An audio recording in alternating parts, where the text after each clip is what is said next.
भगवत पुराण कथा तृतीय स्कंद 7वां अध्याय। नमस्कार दोस्तों, यदि आप हमारे चैनल पर न्यू हैं तो चैनल को जरूर सब्सक्राइब कर लीजिएगा। बेल आइकन को प्रेस करके कमेंट बॉक्स में जय श्री हरि विष्णु जय श्री हरि कृष्ण अवश्य लिखिएगा। यदि आप गर्भवती माता हैं तो इसको प्रतिदिन सुनिए, जिससे आपके घर में कुल दीपक का जन्म होगा, पुत्र की प्राप्ति होगी। जैसे संतान की आप कामना करते हैं वैसी संतान आपको प्राप्त होगी, जो आपके कुल को तार देगा। उसका यश गान तीनों लोकों में होगा। समस्त देवी देवता का आशीर्वाद होगा। सूर्य के समान तेज और विष्णु के समान बुद्धिमान होगा।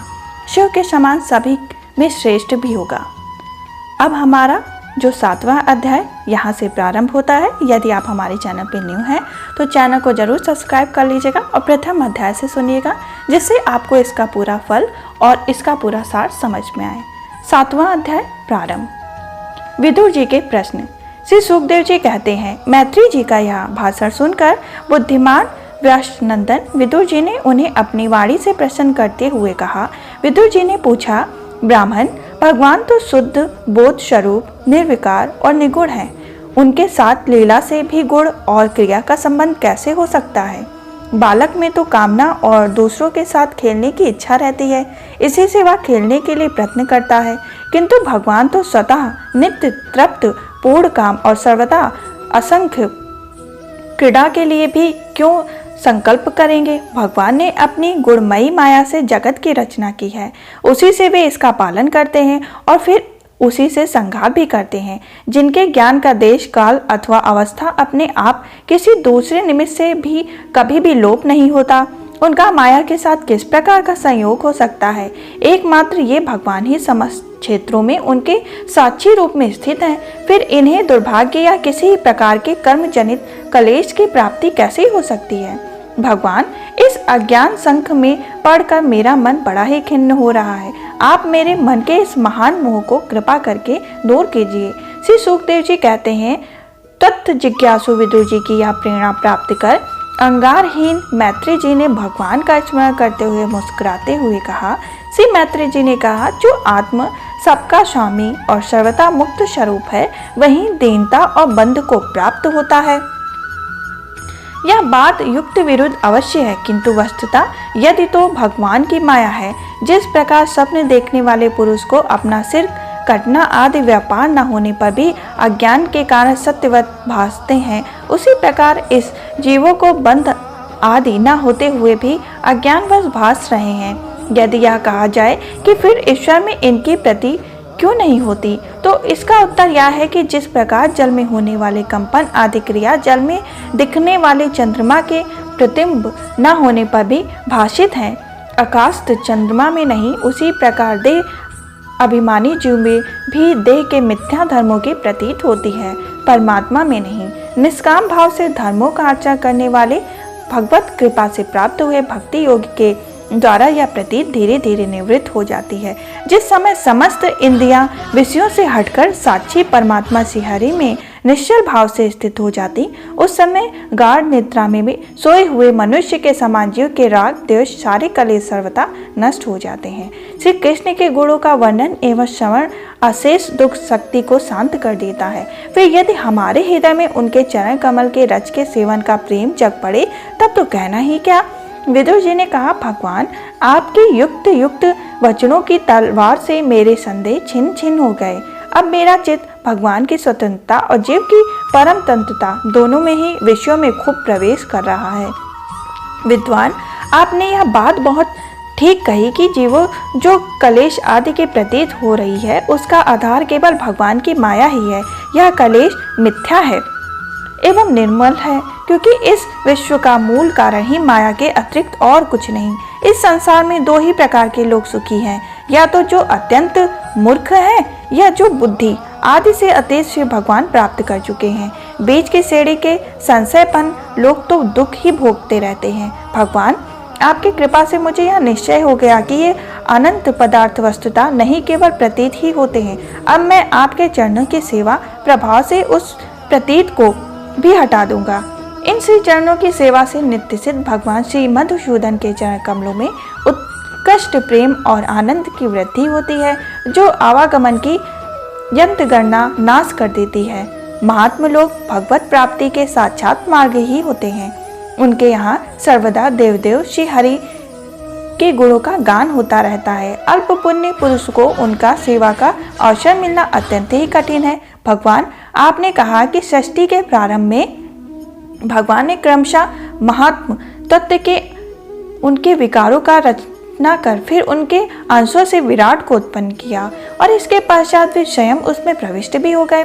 उन विराट के हजारों पैर, जांघें और बाह भी थी। उन्हीं के वेद आदि पुरुष कहते हैं। उन्हीं में ये सब लोग विस्तृत रूप से स्थित हैं। उन्हीं में इंद्र, विषय और इंद्रा आदि देवता सहित 10 प्रकार के प्राणु जो इंद्र बल, मनोबल और शारीरिक बल रूप से 3 प्रकार के हैं, अपने वर्णन किया और उन्हीं से ब्रह्मा आदि वर्ण भी उत्पन्न हुए। अब आप मुझे उन्हीं की ब्रह्मादि विभूतियों का वर्णन सुनाइए, जिनसे पुत्र, पौत्र, नाती और कुटुंबियों के सहित तरह तरह की प्रजा उत्पन्न हुई और उसी से यह सारा ब्रह्मांड भर गया। वह विराट ब्रह्मादि प्रजापतियों का भी प्रभु है। उसने किन किन प्रजापतियों को उत्पन्न किया था? स्वर्ग, अनुस्वर्ग और मानवोत्तरों के अधिपति मनुओं की भी किस क्रम से रचना की? मैत्री जी, उन मनुओं के वंश और वंशधर राजाओं के चरित्रों का पृथ्वी के ऊपर और नीचे के लोगों तथा भूलों के विस्तार और स्थिति का भी वर्णन कीजिए तथा यह भी बताइए कि तीर्थ, मनुष्य, देवता, सरीसृप, रेंगने वाले जंतु और पक्षी तथा जराजु, देवश, अंडज और उद्ज, ये 4 प्रकार के प्राणी किस प्रकार उत्पन्न हुए? श्री हरि ने सृष्टि करते समय जगत की उत्पत्ति, स्थिति और संहार के लिए अपने गुण अवतार ब्रह्मा, विष्णु और महादेव रूप से जो कल्याणकारी लीलाएं की, उनका भी वर्णन कीजिए।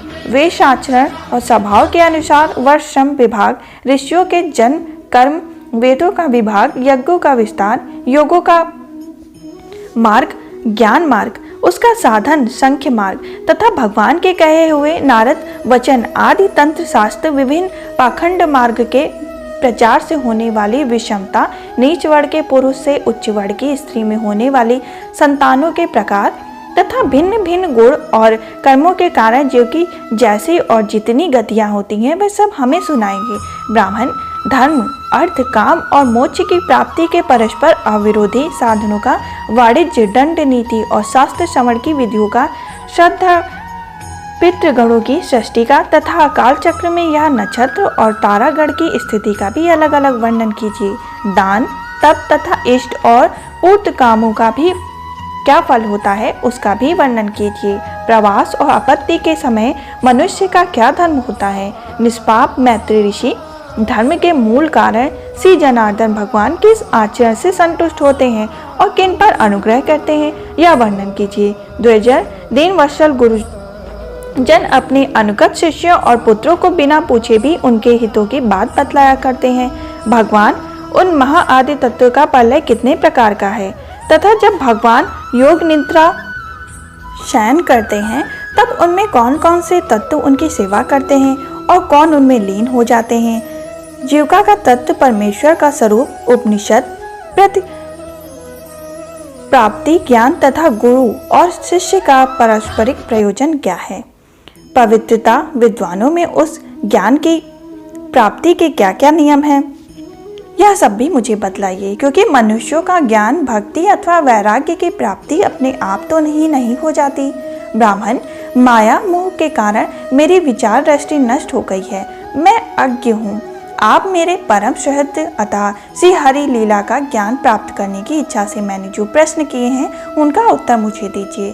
पुण्यमय मैत्री जी, भगवत उपदेश का जीव को जन्म मृत्यु से छुड़ाकर उसे अभय कर देने में जो पुण्य होता है, समस्त वेदों के अध्ययन, यज्ञ, तपस्या और दान आदि से होने वाले पुण्य तथा उस पुण्य के 16वें अंश के बराबर भी नहीं हो सकता, ऐसा ज्ञान मुझे प्रदान करें। श्री सुखदेव जी कहते हैं, राजन, जब कुरुश्रेष्ठ विदुर जी ने मुनिवर मैत्री जी से इस प्रकार पुराण विषयक प्रश्न किए, तब भगवान वाच के लिए प्रेरित किए जाने के कारण वे बड़े ही प्रसन्न हुए और मुस्कुराकर उनसे कहने लगे।